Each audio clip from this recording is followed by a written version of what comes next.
Last topic है हमारे पास इस यूनिट का conservation law of energy. Conservation law of energy. According to this law, energy can neither be created nor can be destroyed. It can change from one form of energy into another form. ना तो हम energy को create कर सकते हैं, energy can neither be created nor can be destroyed.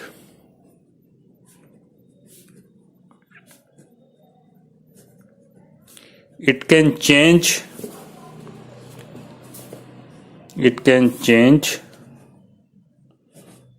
one form of energy into another. Into another form of energy. कल हमने transformation of energy में आपको बताया भी था किस तरीके से हम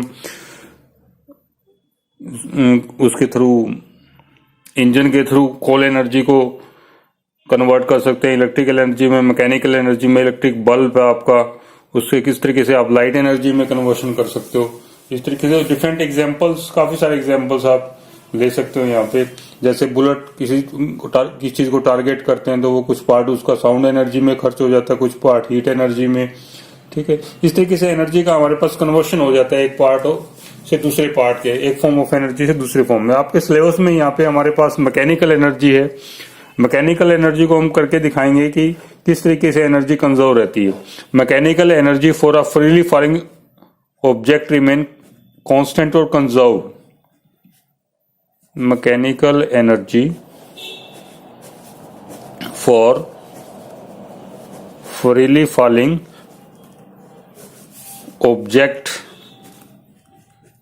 रिमेन कांस्टेंट और conserve.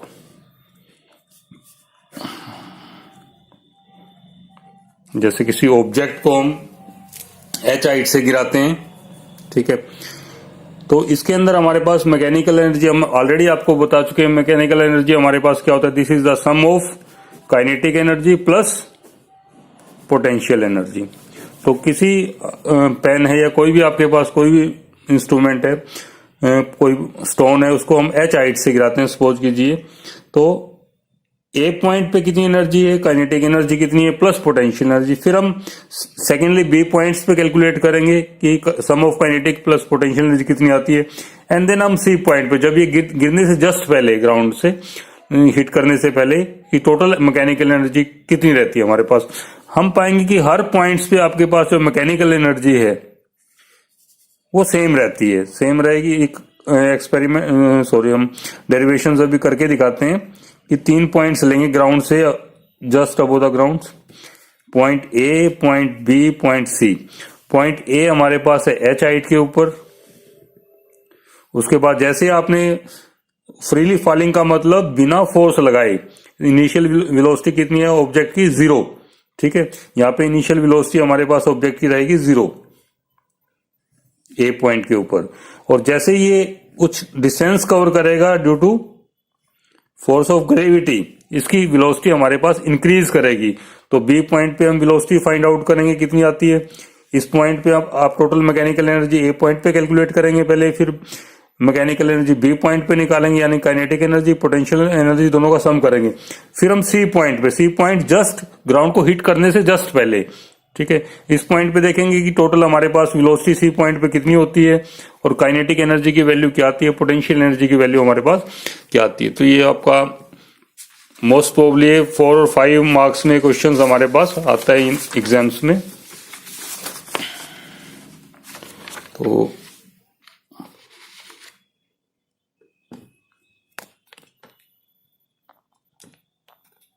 mechanical energy for a freely falling object remain constant. Consider an object of mass m be the mass of the object or mass of the body at height h above the ground. तो ये 3 points हम यहाँ पे लेते हैं, point A, point B and point C. Just lying on the ground. ठीक है, in different points पे एच आपके पास एच हाइट है हमारे पास at point A above the ground. अब लीजिए हम एट पॉइंट ए पे लेते हैं, सबसे पहले स्टार्ट करते हैं इसको। At point A potential energy निकालते हैं सबसे पहले, एट पॉइंट ए पे कितनी होगी पोटेंशियल एनर्जी एट पॉइंट ए। हमने बताया कि ये हमने एच हाइट पे रखा है ऑब्जेक्ट को, एम इसका मास है, तो ऑलरेडी हम प्रीवियस लेक्चर में पढ़ चुके हैं पोटेंशियल एनर्जी के लिए क्या एक्सप्रेशन था, एम जी इंटू एच। ठीक है, तो हमारे पास एच हाइट है, G acceleration due to gravity, M हमारे पास मास ऑफ द ऑब्जेक्ट है, और काइनेटिक एनर्जी का क्या एक्सप्रेशन रहेगा हमारे पास, ये आया था आपके पास हाफ एम वी स्क्वायर। तो ए पॉइंट पे हम वी ए लेते हैं वेलोसिटी, क्योंकि ऑब्जेक्ट हमारा फ्रीली फॉल है, आपने ऑब्जेक्ट को कोई फोर्स नहीं लगाना, उसको फ्रीली छोड़ा है, तो यानी इनिशियल स्टार्टिंग वेलोसिटी कितनी है उसकी 0, यानी वी ए जो रहेगा आपके पास that is 0 for freely falling object. Initial velocity हमारे पास 0 होती है, तो kinetic energy at point A कितना हुआ 0। तो टोटल मैकेनिकल एनर्जी हमारे पास that is the sum of potential energy at A plus kinetic energy at point A, this is equal to M G H plus 0, यानी ये आपके पास expression आ गया एम जी एच। तो मैकेनिकल एनर्जी हमारे पास ए पॉइंट के ऊपर एम जी एच आ गई। अब बी पॉइंट पे हम डिस्कस करते हैं at point B. At point B पे हम मानते हैं कि ये एक्स डिस्टेंस कवर कर जाता है बी पॉइंट तक पहुंचते पहुंचते, तो due to force of gravity इसकी वेलोसिटी यहाँ पे इंक्रीज करेगी डेफिनेटली। पहले हम पोटेंशियल एनर्जी देखते हैं एट पॉइंट बी कितनी रहेगी हमारे पास। अब ग्राउंड से हाइट कितनी है हमारे पास, बी पॉइंट पे हाइट हमारे पास बच गई, एक्स डिस्टेंस कवर कर लिया एच माइनस एक्स। तो पोटेंशियल एनर्जी एक्सप्रेशन हमारे पास mass into acceleration due to gravity into height, height कितनी बची है बी पॉइंट पे एच माइनस एक्स।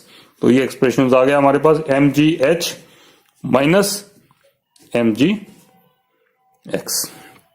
ठीक है, अब काइनेटिक एनर्जी निकालते हैं हम बी पॉइंट के ऊपर कितनी आती है। Kinetic energy at point B half m into velocity, मान लीजिए वी भी मान लेते हैं velocity at point B, because जैसे आपने ड्रॉप किया इनिशियली तो बी पॉइंट पे इसकी स्पीड इंक्रीज कर जाएगी velocity due to force of gravity, acceleration due to gravity. तो इसका फॉर्मूला आप फाइंड आउट करने के लिए वेलोसिटी एट पॉइंट बी हम इस इक्वेशंस का यूज करेंगे, v square minus u square is equal to 2as, because यहां पे आपके पास इनिशियल वेलोसिटी कितनी है स्टार्टिंग की 0 और फाइनल वेलोसिटी वीबी, वीबी स्क्वायर माइनस 0 का स्क्वायर इज इक्वल टू 2। ए को क्या लेंगे हम, क्योंकि बॉडी नीचे से ऊपर से नीचे की तरफ गिरेगी तो ए की वैल्यू हम पॉजिटिव जी लेंगे, और जब बॉडी नीचे से ऊपर ले जा रहे हैं तो एक्सेलरेशन ड्यू टू ग्रेविटी की वैल्यू नेगेटिव जी आएगी हमारे पास। तो डिस्टेंस कितना कवर किया यहाँ पे हमारे पास एक्स, तो वी बी स्क्वायर हमारे पास आ गया ये 2g इंटू एक्स। ये वैल्यू पुटअप करेंगे हम इसके अंदर, half m into 2g x, तो ये कैंसिल आउट हो गया हमारे पास, ये आ गया आपके पास एम जी इंटू एक्स। तो kinetic energy at point B आपके पास आ गई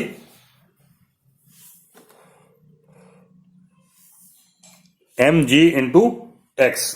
तो ये दोनों का सम करेंगे at point B mechanical energy निकालने के लिए, at point B potential energy plus kinetic energy at point B. देखिए नेक्स्ट,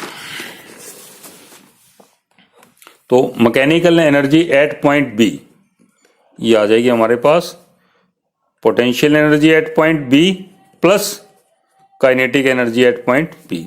तो पोटेंशियल एनर्जी हमारे पास आई थी M G H minus M G X, और kinetic energy at point B आई थी हमारे पास, लास्ट ये आया था एम जी इंटू एक्स। दोनों का सम कर देंगे हम तो ये कैंसिल आउट हो जाएगा, ये आ गया आपके पास M G into H. Mechanical energy at point B, again same mechanical energy आई है आपकी, जो ए पॉइंट के ऊपर थी मैकेनिकल एनर्जी mgh, वही आपके पास बी पॉइंट्स पे आ गई। ठीक है, ए पॉइंट पे mgh, बी पे भी सेम आई। अब सी पॉइंट पे देखते हैं, जब जो आपका पार्टिकल्स है या स्टोन है जो जस्ट ग्राउंड को हिट कर जाएगा,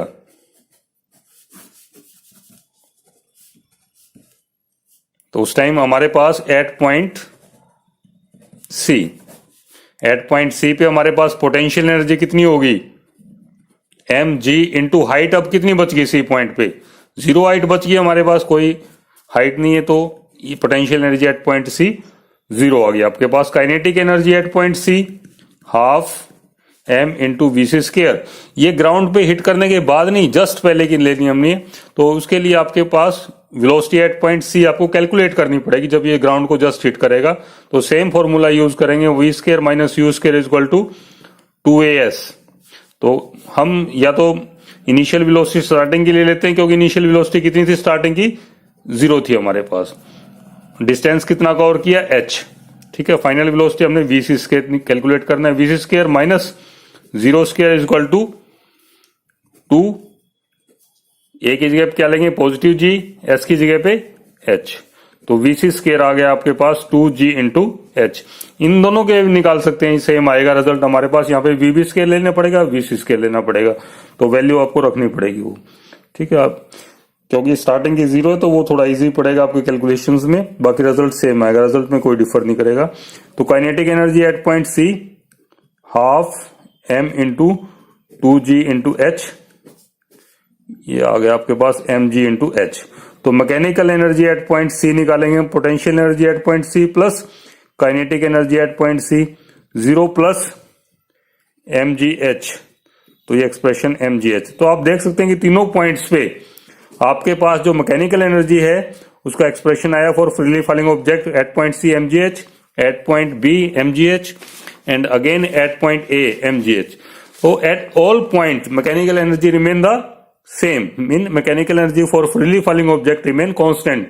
तो ए पॉइंट के ऊपर आपके पास मैक्सिमम पोटेंशियल एनर्जी है, काइनेटिक एनर्जी 0 है, बिकॉज ऑब्जेक्ट जो आपका फ्रीली फॉल है, वेलोसिटी 0 है। जैसे ही आप बी पॉइंट तक पहुंचते हो तो यहाँ पे आपके पास पोटेंशियल एनर्जी डिक्रीज हो जाती है, बिकॉज हाइट कम होगी पोजिशन से, और यहाँ पे काइनेटिक एनर्जी इंक्रीज होगी, और सी पॉइंट तक आते आते आपकी पोटेंशियल एनर्जी कितनी हो जाती है, 0 हो जाती है, टोटल काइनेटिक एनर्जी आ जाती है हमारे पास। तो हर पॉइंट्स पे आपके पास किसी भी फ्रीली फॉलिंग ऑब्जेक्ट के लिए आपके पास कांस्टेंट रहती है इसकी वैल्यू।